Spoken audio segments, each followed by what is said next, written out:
12 things in your bathroom right now are toxic and wasteful. The Japanese families replaced them a long time ago, and no one ever told you why. They figured out that most of these everyday items are badly made and leaving microelastics on your skin, aluminum in your body, and toxic fumes in the air you are breathing while you shower. So they swapped them out for safer, longer-lasting alternatives. And by the end of this video, you will know exactly what those 13 items are, why each one needs to go, and what a Japanese bathroom keeps in its place. The first item we will go through, you most likely already used this morning. Number 9, you use to clean yourself, but it is one of the dirtiest objects in your bathroom. And the last one on this list is not an object at all. It is the single change that ends the entire pattern for good. The first one is the pair of bottles you reach for in the shower every single morning. Together, body wash and shampoo cover the largest surface of skin of anything in the room. And both carry sulfates that strip your skin, parabens that interfere with your hormones, and the word fragrance on the label, which legally hides chemicals linked to hormone and fertility problems. Both sit in warm plastic bottles that have been leaching into the product for months by the time you use them. And you apply the result directly to yourself every morning. A Japanese bathroom uses a nukabukuro, which is a small cotton bag filled with rice bran that gets rubbed over wet skin and leaves it soft, clean, and lightly moisturized, without a bottle, without a foam, and without a fragrance. For hair, the traditional cleanser is shamilea, oil worked through the scalp before rinsing. Body wash as a category did not really exist before around 1980. And it was launched to replace bar soap because a liquid in a pump bottle lasted 3 weeks instead of 6. So you would buy it twice as often. The bottle was never really for you. It was for the shelf it goes back on. Right after the shower, you reached for the towel. You bought the set because the label said cotton and they felt soft in the package, and you have been rubbing them across your skin every morning for years. Most modern towels are actually a cotton and polyester blend, sometimes as much as half plastic, and the shedding starts on day 1.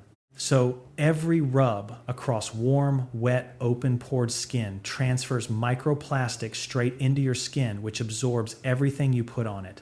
A Japanese bathroom uses Iabari cotton, and the certification standard for it is strict enough that a towel has to absorb water within 5 seconds of being laid flat on it to earn the label. Polyester was invented in the 1940s and blended into towels starting in the 60s because it was cheaper per pound than cotton, and it made the towel feel thicker in the hand at the shelf. And the towel you own felt like cotton because it was engineered to feel like cotton without actually being cotton. Every morning and every night, you pick up a plastic stick topped with nylon bristles and put it in your mouth. Nylon bristles shed microscopic pieces of plastic into the warmest, wettest place in your body every time you brush. And the head is designed to be replaced 4 times a year per person for the rest of your life. A Japanese bathroom uses a bamboo-handled brush with natural bristles. And the nylon bristled plastic version, was launched by DuPont in 1938, not because it cleaned teeth better than the boar bristle brushes that came before it, but because DuPont had just invented nylon and was looking for household products to sell it in. That is the only reason the plastic toothbrush exists. And you have been buying a fresh one every 3 months of your adult life ever since.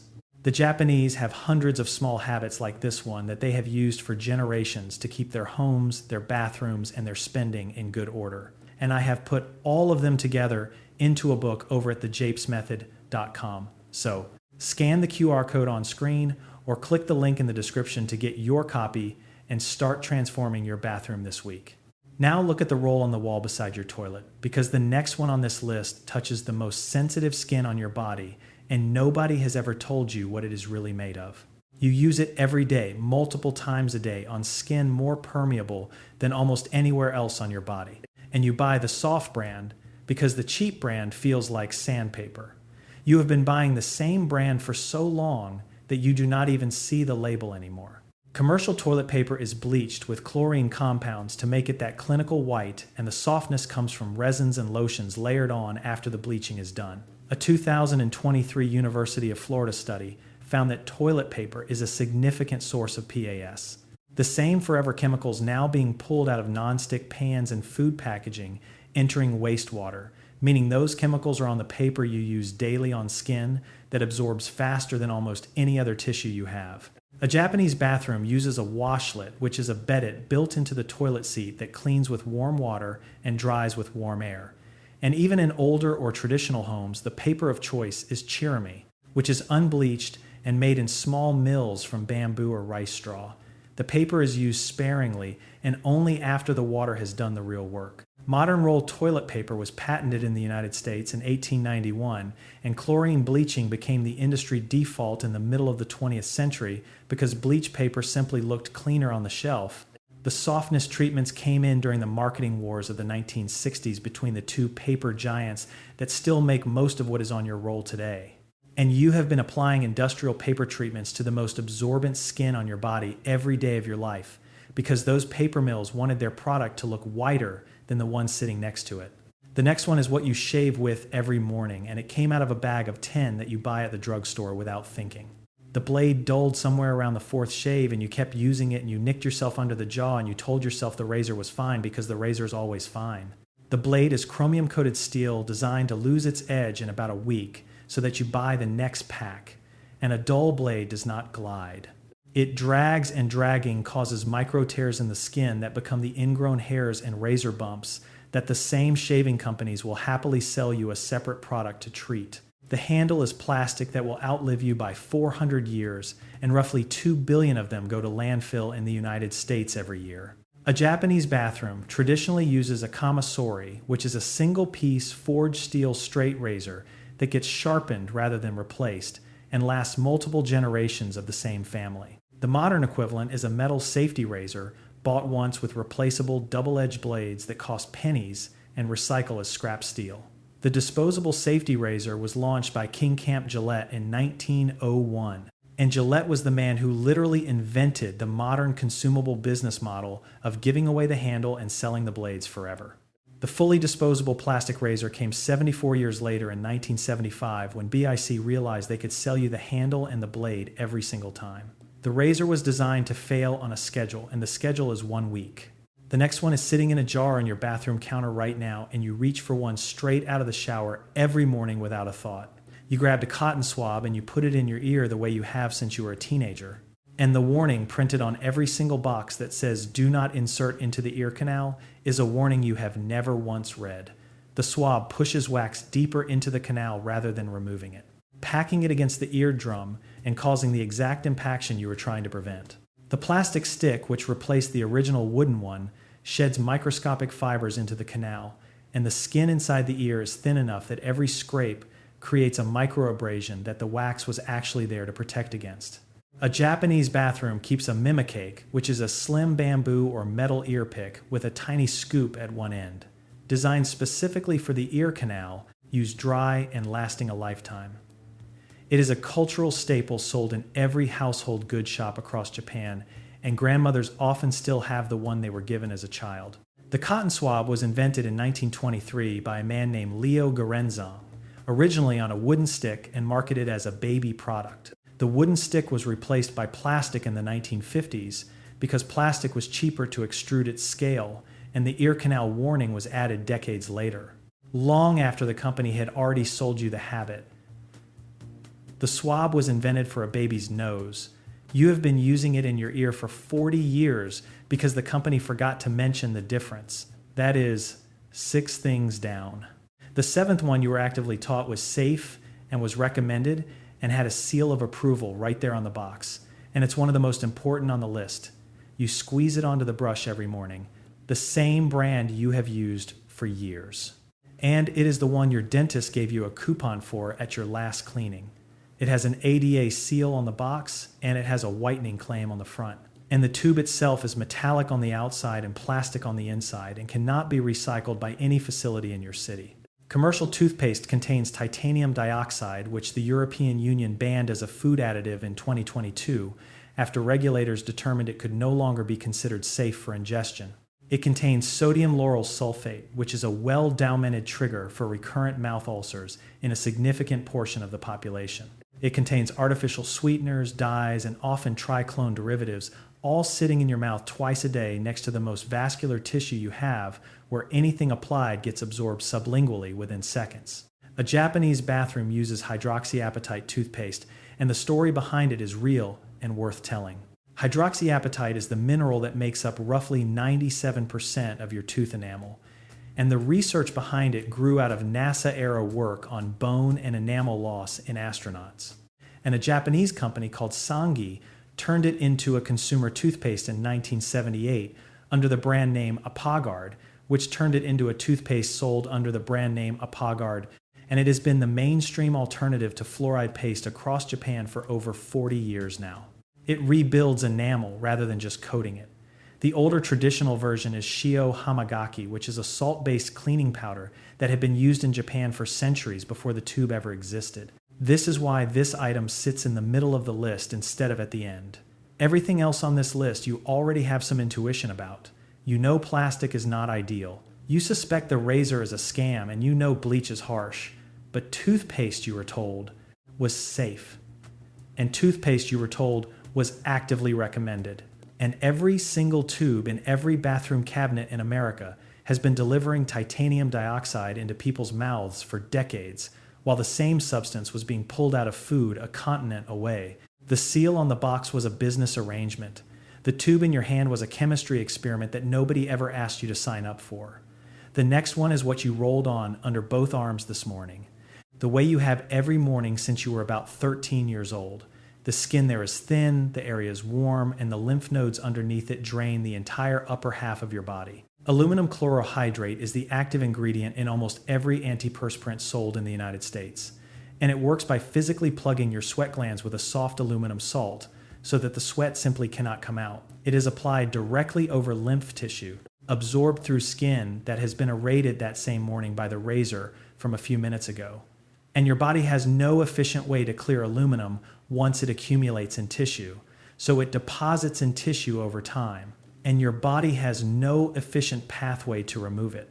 A Japanese bathroom uses myobon, which is a natural alumtin rubbed on damp skin to create a mineral barrier that inhibits odor causing bacteria without ever blocking a sweat gland, along with kakashibu, which is fermented pimmin used as a traditional deodorant for centuries. Genetic and dietary differences also mean that most Japanese people produce far less body odor to begin with, and the bathing ritual handles the rest. So heavy antiperspirant use is largely a Western problem sold back to you as a Western product. The first commercial aluminum-based antiperspirant, called Every, launched in 1903 and modern use exploded after 1952 with the launch of Ban Roll-On by Bristol-Myers. The entire category was built on marketing that convinced a whole generation that human sweat itself was socially unacceptable. This is the same story as the foil in your kitchen. It is the same metal applied to the same body, told to you in the same tone, and it accumulates in the same tissue for the same reason.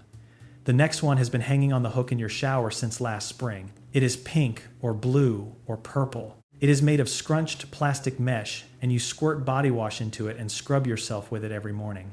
It never fully dries because the room never fully dries, and it always smells faintly of something you tell yourself is just soap. The mesh is nylon or polyethylene, and every scrub sheds microelastic fibers directly onto skin that you have just opened up with hot water and surfactants. The permanent wetness and the trapped soap residue turn the puff into a bacterial and fungal culture, and the smell is not soap at all. It is colonies of bacteria and yeast growing in the folds of the mesh at room temperature. A Japanese bathroom uses hechima, which is a natural loofah gourd, dried out and used until it wears down, and then simply composted along with the asthma bag, which is a woven cotton pouch that holds a bar of soap and lathers cleanly against the skin without shedding anything into the water, and a silk mayu cocoon for the face, which is literally a single silkworm cocoon used as a gentle exfoliant. The plastic mesh shower puff was invented in the early 1990s as a supposed spa upgrade over the humble washcloth. And it was invented specifically because a washcloth lasts years and a plastic puff lasts 3 months.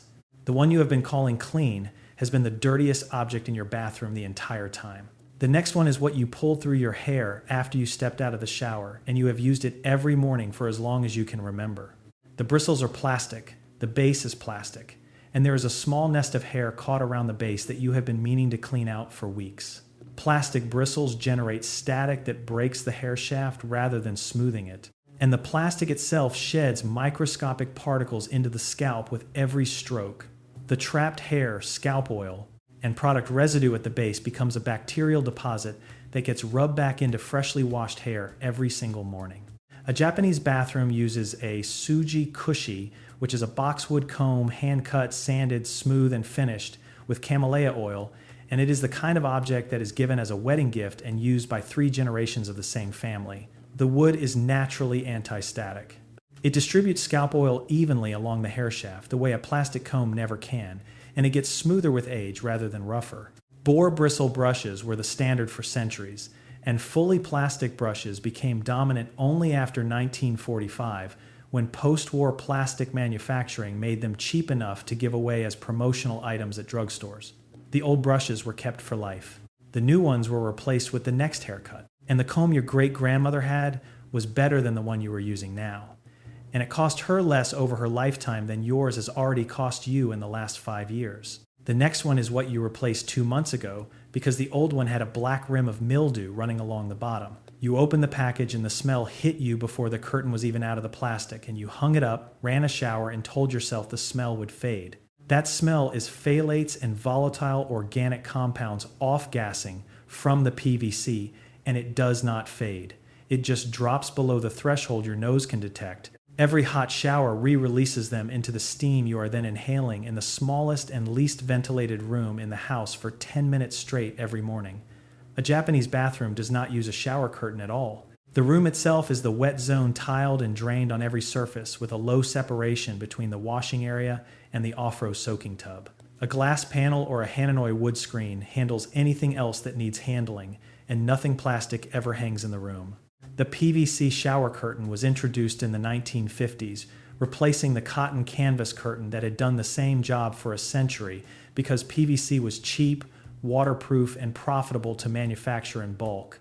The mildew that ruined the cotton curtain in 6 months ruins the PVC 1 in 8, and the curtain was replaced for the manufacturer's benefit, not for yours. And the smell coming off the new one is the proof. The next one is what you cleaned the bathroom with last Saturday. The spray bottle under the sink with the blue liquid, and the sharp smell that stayed in your throat for an hour afterward. You closed the door because the smell was strong, and you told yourself that meant it was working properly. Chlorine bleach off gases into the air of the smallest, worst ventilated room in the house. And the same lungs cleaning up the fumes are the lungs that then have to live in that room afterward, the moment any bleach spray meets any ammonia-based cleaner. And most glass and toilet cleaners contain ammonia. It forms chloramine gas, which is the exact reaction that sends thousands of people to the emergency room every year in the United States alone. A Japanese bathroom is cleaned with citric acid crystals dissolved in water for lime-scale baking soda, paste for scrubbing, and a tawashi, which is the same palm fiber brush used in the kitchen for the physical work of getting things clean. Nothing gases off, nothing reacts with anything else, and the bathroom is scrubbed clean rather than sprayed clean. Household chlorine bleach was commercialized in the United States in 1913 under the brand name Clorox, and it was marketed aggressively on the back of early germ theory to convince consumers that a chemically sterilized home was a healthy one. The bathroom spray as its own product category with added fragrance and thickeners came along in the 1970s to sell the same bleach in a more expensive bottle, and the smell you thought meant clean was really the smell of the product, working on you. That is 12 things down. Every one of them was an object. The last one on this list is not. The last one is not sitting on your counter or hanging in your shower. It is the reason every other item on this list ended up in your bathroom in the first place, and it is the reason you will replace half of them within the next year, unless something changes. A Western bathroom is built on a single hidden assumption, which is that the bathroom is where you clean yourself. You get into the shower or the tub dirty, you soap yourself while standing in your own runoff, and you get out cleaner than you went in, but never actually clean. Every product on this list exists because that assumption has to be scrubbed at, sprayed at, and deodorized around. A Japanese bathroom is not built that way. You wash first seated on a low stool with a handheld shower, and the water and the soap go straight down the drain. Only once you are already clean do you step into the off-row, the soaking tub, and the water in that tub stays clean because nobody dirty ever entered it. The bath is not for washing. It is for misogi, which is ritual purification, and the same family will often share the same tub of water because the water never gets dirty. What has actually been happening to you is that you have been treating your bathroom as something you refill from a store. The shampoo runs out and gets replaced. The razor dulls and gets replaced. The toothbrush wears down and gets replaced. The curtain molds and gets replaced. The puff smells and gets replaced. Every one of those replacements was a decision made for you decades before you were born by companies whose entire business model depends on you never once questioning whether the object was supposed to last. A Japanese bathroom is built once and then maintained forever. The wooden comb gets oiled, the cotton bag gets washed, and the ofuro gets refilled once a night. Nothing on the counter is single use, and nothing in the drawer was ever designed to fail. One was built to be refilled, and the other was built to be kept. And once you see the difference, you cannot unsee it. Now for more like this, click the video appearing on your screen. Thanks for watching. I'll see you in the next.